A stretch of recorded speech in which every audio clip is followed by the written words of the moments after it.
como faz para vencer um pecado de estimação? E quando a gente fala de um pecado de estimação, é aquele pecado que a pessoa luta já faz anos, que parece que persegue ela, ou está ao lado dela caminhando já há um tempo, e a ponto de alguns dizerem assim, eu tenho até vergonha às vezes de pedir perdão em relação a isso. Há tanto tempo isso está na minha vida, né? Seu tempo de discipulado e de pastoreio, qual é o caminho para abandonar isso? Bom, eu acredito que para começo de conversa a gente precisa de uma mudança de mentalidade. Alguns, às vezes, eles creem na inevitabilidade do pecado. Tipo assim, cara, não vou dar conta, não vou conseguir mesmo, aí eu tenho que ficar pedindo perdão. É o famoso a carne é fraca? É, a carne é fraca, que é uma declaração totalmente fora do contexto quando eles aplicam a isso. Porque assim, a carne é fraca, em 28 anos de ministério pastoral que eu tenho, já 30 pregando, quando alguém vem confessar, é quase que o gato subir no telhado. É a preparação para contar a bobagem que fez. Pois é, pastor, já dizia a Sagrada Escritura, a carne é fraca. Entendi. Aí às vezes eu olho para o cara e digo, mas no seu caso parece que ela é forte, porque ela está ganhando, ela não está perdendo. Quando Jesus fala a carne é fraca, ele chama os discípulos para orar no Getsemane, eles não conseguem orar, eles dormem. Aí Jesus diz, vigiai e orai para que não entreis em tentação. Então esse é um ponto, a gente não precisa entrar em tentação. Aí ele diz assim, o espírito na verdade está pronto, mas a carne é fraca. Do que é que Jesus está falando? O espírito está pronto para buscar Deus, para orar. A carne indispõe, ela não quer orar, porque ela sabe que aquilo é a morte dela. Né? Então esse é um ponto que a gente vai trazer de volta no fim do vídeo, a importância das disciplinas espirituais para quem quer andar em vitória. Né? Porque a carne se indispõe contra aquilo que vai ser contrário a ela, mas o espírito precisa da vida de oração. Né? A oração ela é parte de um processo, eu chamaria, usando a linguagem de Wesley, um dos meios da graça para a gente acessar os recursos que Deus tem para vencer. Mas vamos lá, primeiro a mudança de mentalidade. Né? A maioria dos crentes, isso eu estou falando em termos de laboratório, aconselhamento pastoral, parece acreditar que o pecado é praticamente invencível. Eu acho que é o primeiro erro. Né? E uma frase que eu repito demais, falando de santificação da graça, é o entendimento errado te leva a uma fé errada, a fé errada te leva ao lugar ou ao resultado errado. O entendimento correto gera uma fé correta que te leva ao lugar ou ao entendimento correto. Porque toda a vida cristã não é só a experiência de conversão de passar pela porta, toda a vida cristã é a vida de fé. A mesma Bíblia diz que nós somos salvos pela fé, diz que o justo vive pela fé. Diz que a justiça de Deus se revela no Evangelho de fé em fé, é uma fé progressiva. Então, assim, não é apenas a fé naquilo que Cristo fez em relação aos pecados que eu já cometi oferecendo perdão. É a provisão dele para que eu não peque. Então, eu acho que parte do problema é não entender aquilo que nos foi disponibilizado. E segundo, entender a aplicação do processo. Então, assim, um novo convertido, ele vai experimentar uma transformação progressiva ao longo do tempo. Né? A transformação não é instantânea e completa.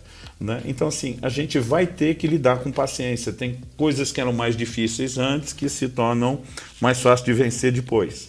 Mas eu acho que você está mexendo muito mais naquele negócio que depois de muito tempo parece que está sobrevivendo. A gente, falando na linguagem do Velho Testamento, chamaria os jebuseus, né, que habitavam no coração de Jerusalém.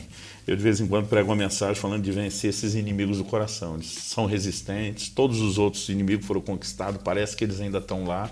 Mas a vitória de Davi sobre eles me inspira que mesmo os mais resistentes podem ser vencidos.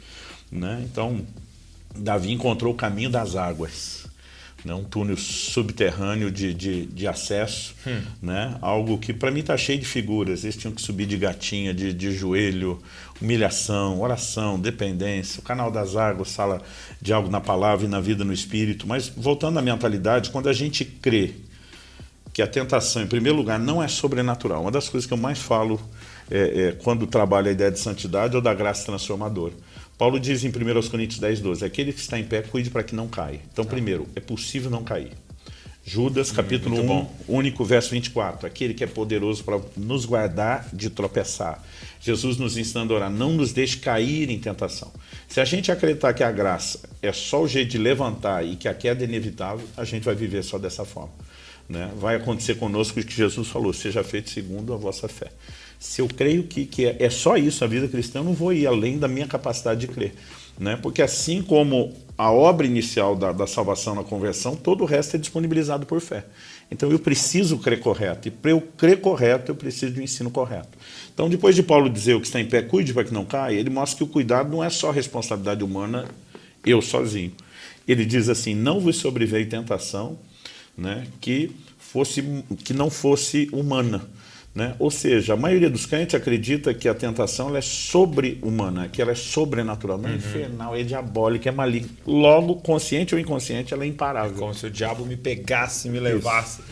Aí outro dia alguém falou, mas pastor, a Bíblia não diz que o diabo é o tentador? Eu falei, diz, e a Bíblia diz que cada um é tentado, Tiago 1,14, quando atraído e enganado pelo seu próprio desejo. Então o tentador é externo, a tentação é interna, ele provoca o desejo. Então, eu preciso entender, ela não é sobrenatural. E o que é sobrenatural? O versículo 13 de 1 Coríntios 10 diz que Deus não permitirá uma tentação maior do que a nossa capacidade de resistir. Então, toda tentação é passível de ser vencida. Então, essa mentalidade tem que ser trocada. Tem que ser trocada. Isso tem que ser forte, aceso dentro de nós. Mas ele diz assim, Deus é fiel, não permitirá que vocês sejam tentados além da vossa capacidade. E diz, e junto com a tentação proverá o livramento. Então, se tem algo sobrenatural na história, não é a tentação, é o livramento. E aqui é o que eu falo muito sobre uma graça capacitadora. Agora, basta saber que tem uma graça que capacita? Não. A gente precisa entender como ela opera. Tá. Porque se ela funcionasse de forma automática, o crente venceria, por uma questão de tempo, estaria tudo certo. Sim. Aliás, a gente não amadurece sem tempo, mas só o tempo não é o único critério para amadurecer. Porque o autor de Hebreus diz... Né? Alguns de vocês já deveriam ser mestres em razão do tempo decorrido, mas precisa que a gente alimente vocês com leite, não com alimento sólido. Então tem gente que o tempo passa e ele não está crescendo. Né? Por quê? Porque não há crescimento sem tempo, mas o tempo não é o único critério para o crescimento. Então acredito que a própria mentalidade, a mudança de mente, que inclusive o autor vai trabalhar, né? Isso ali em Hebreus 5, dos versículos 12 a 14, mas essa capacidade de entender, puxa, existe um socorro à minha disposição. Agora, o socorro não vem atrás de mim. Tá. Eu preciso ir atrás do socorro. Eu acho que talvez, depois da mudança de mentalidade, é possível vencer, porque Deus tem um recurso para a gente, é descobrir como usar o recurso.